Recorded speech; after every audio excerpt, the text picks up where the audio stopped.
around him. So those around him have begun to separate. He went to a meeting among other Nollywood actors, and no one treated him. They were all cold to him. I don't believe anyone spoke to them. From what I saw from the video, it looked as if they were icing him out. No one spoke. No one greeted him warmly. It was kind of damn and said, "Why are you here? You don't belong." And basically, that's because things like adultery tend to be deal breakers for a lot of us. I mean, not just in the context of religion and God, but you want to know that the person you lay next to only wants you.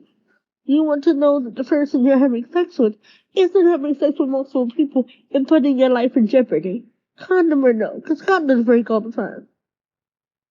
You want to know that the person you lay beside, unless you are in polygamy or an open marriage, even open marriages have rules. So you want to know that the person you're laying next to really only wants you. And that's a common thing for all of us. What I find the most disheartening is that in the beginning his father supported this. And it was rumored that his father initially hated me, which I can kind of believe because he really did welcome Judy kind of too warmly for me. And he later retracted the statement saying that he did that based on the lies that Yul and Judy had told him. That's why he said what he said and did what he did. That the information given to him wasn't the proper information. It wasn't the truth. It was flattery. It was a concoction designed to make the union acceptable, but ultimately failed. Um, in conclusion, because I feel like I need to wrap this up, your adultery, like his father, because see, when a man says what Pete said and how Pete acted in the beginning of this, I do not have proof.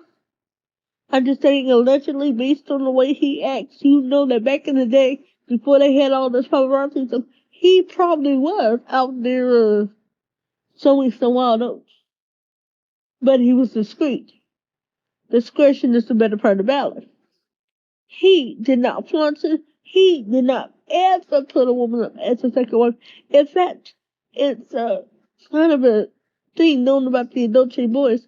They were only supposed to have one wife. None of them are supposed to be in polygamy. And that was said that anybody that engaged in polygamy would end up in calamity.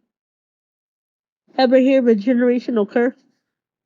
Yule has violated the tenets of his family and of his ancestral home. Now, I don't know too much about the ancestral spirits of the adulterers, but generally when people have ancestral spirits around them doing this, it's not good. It, the devil can never bless you. The devil only gives you something so he can take something more valuable in return. The devil is never a giver. The devil is a taker, but he's a crafty taker. So, I just want people to know that fame and power and prestige does not absolve you of your basic duty as a human being, as a husband and as a father. Your fame, whatever you aspire to be, however the height you want to climb, know that no matter how high you get, you are still human. And the covenants you have made, you should honor the covenants you have made. Marriage is a covenant that he did not honor.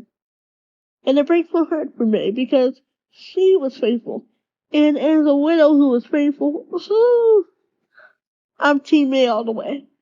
And I want you all to know that if you're in a relationship and you feel tempted to cheat, leave the relationship. Let your partner know that you're losing interest and you would like to separate. And after you finish your business with that relationship, then seek after that other thing. But I will tell you this, if that other thing fails, don't go calling back to the woman you left. Don't do it, because you left her to go seek you, to go search her. It's kind of like when the Bible talks about going or whoring after other gods. You have what God set for you right there in your home. And you're going to leave that to go get something you, in your finite wisdom, thinks is better. You can't see the forest for the trees. You can't even see your hand in front of your face. But you're going to go out there and go after something God has not given you. To try to get something God said is not yours.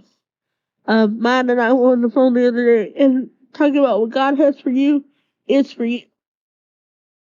How we get into situations like the adultery is by constantly looking for better. Or in his case, it was kind of like, I'm looking for one who matches my status. I'm bigger in Nollywood now. And so, to pride. Let him, pride let him into this. The fact that he was such a great man, blah, blah, kind of the untouchable syndrome. Teflon Don, if you will. And he felt like he could do whatever.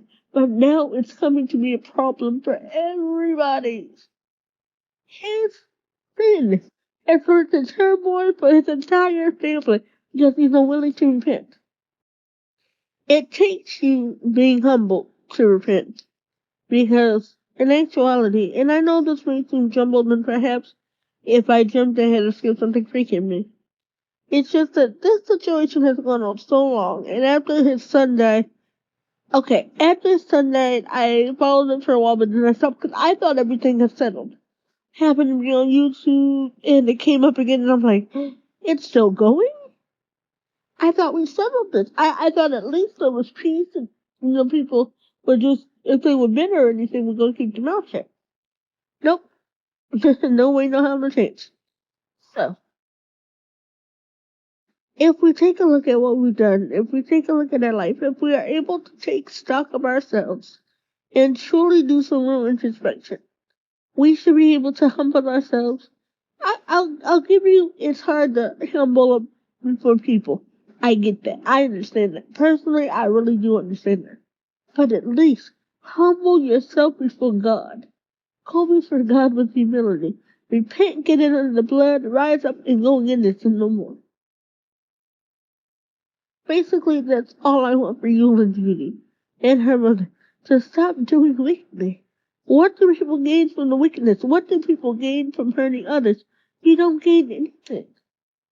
And if you continue to hurt others without regard, you begin to lose your humanity totally.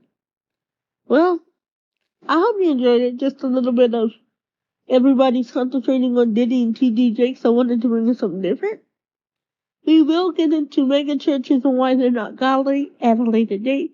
We will also get into the Regina Daniels Ned thing because, ooh, if Yul wants to be polygamous, he should take lessons from Ned. Ned never stops collecting wives, but Ned can afford every wife. And Ned is not disrespectful to any of the women he has married. But that Regina Daniels been pushing some buttons, I tell you what. We'll get into that. We'll get into the whole Ned, Chica, EK, Regina Daniels back and forth that happened some years ago, which I want to bring up because I find it funny. Because Regina Daniels looks very young. She looks very childlike. But oh boy, she brings the fire from the muscle right into your home. So I hope you enjoyed this. I hope it wasn't too heavy. Hope I kept it light. I know it wasn't funny, but yes, I still see Judy Austin as a little goel on crack. And that's just because, honey, he left filet mignon for steakums. Okay? That's what happened. Filet mignon for steakums. And I don't understand the thought process of a man to do that. So I hope you all have a blessed day, whatever time of day you're hearing this. And I'll be back at another time with another whatever. I think the next podcast we're gonna talk about, this gonna seem funny and a little weird. We're gonna talk about music. I believe we should talk about it.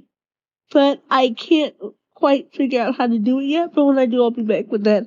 Before that we might talk about the Regina Daniels situation. Those two are coming. Don't know in what order. Something may come before them, but they are coming. Okay? Take care and have a great day. Bye.